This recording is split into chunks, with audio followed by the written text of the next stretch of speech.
ராணிப்பேட்டை மாவட்டம் ஷோலிங்கர் அருகே உள்ள சோமசமுத்திரத்தில் அதிமுக சார்பில் தெருமுனை பிரச்சாரம் நடைபெற்றது.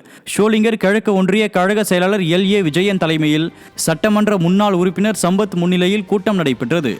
இக்கூட்டத்தில் அரக்கோணம் சட்டமன்ற உறுப்பினரும் ராணிப்பேட்டை கிழக்கு மாவட்ட கழக செயலாளருமான சு ரவி சிறப்பு அழைப்பாளர்களாக பங்கேற்று அதிமுக ஆட்சியில் கொண்டுவரப்பட்ட மக்கள் நலத்திட்டங்கள் குறித்து பொதுமக்களுக்கு எடுத்துரைத்தார். இந்நிகழ்வில் கழக நிர்வாகிகள் மற்றும் பொதுமக்கள் ஏராளமானோர் கலந்து கொண்டனர். மயிலாடுதுறை மாவட்டம் பூம்புகார் பகுதியில் மாவட்ட கழக செயலாளர் பவுன்ராஜ் தலைமையில் வாக்குச்சாவடி முகவர்கள் ஆலோசனை கூட்டம் நடைபெற்றது. ஆலோசனை கூட்டத்தில் 2026 தேர்தலில் அதிமுக வெற்றி பெற அயராது பாடுபட வேண்டும் என ஆலோசனை வழங்கப்பட்டுள்ளது. இந்நிகழ்ச்சியில் திமுகவில் இருந்து விலகி பலர் அதிமுகவில் தங்களை இணைத்துக் கொண்டனர். அவர்களுக்கு மாவட்ட கழக செயலாளர் பவுன்ராஜ் கழக துண்டை போர்த்தி வரவேற்றார். இதில் கழக நிர்வாகிகள் பலர் பங்கேற்றனர். தென்காசி மாவட்டம் சுரண்டை பகுதியில் அதிமுக தெற்கு மாவட்ட கழகம் சார்பில் விடியா ஆட்சிக்கு உங்க வீட்டு பில்லே சாட்சி என்ற தலைப்பில் பிரச்சாரம் நடைபெற்றது.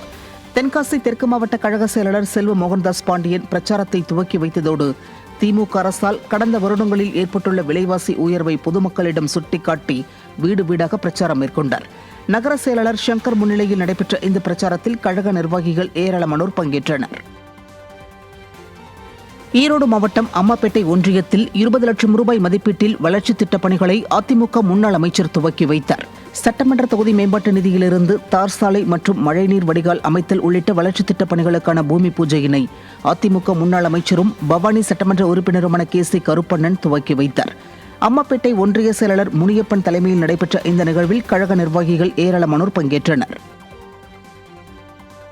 செங்கல்பட்டு மாவட்டம் தாம்பரம் தொகுதிக்குட்பட்ட பதுவாஞ்சேரி அதிமுக கட்சி அலுவலகத்தில் மாவட்ட நிர்வாகிகளுக்கான ஆலோசனைக் கூட்டம் நடைபெற்றது.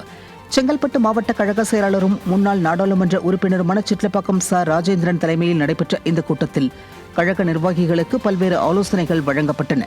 முன்னாள் சட்டமன்ற உறுப்பினரும் கழக மகளிர் அணி துணை செயலாளருமான கனிதா சம்பத், முன்னாள் சட்டமன்ற உறுப்பினர் தன்சிங், மாவட்ட அம்மா பேரவை செயலாளர் புருஷோத்தமன் உட்பட கழக நிர்வாகிகள் ஏராளமானோர் இதில் பங்கேற்றனர்.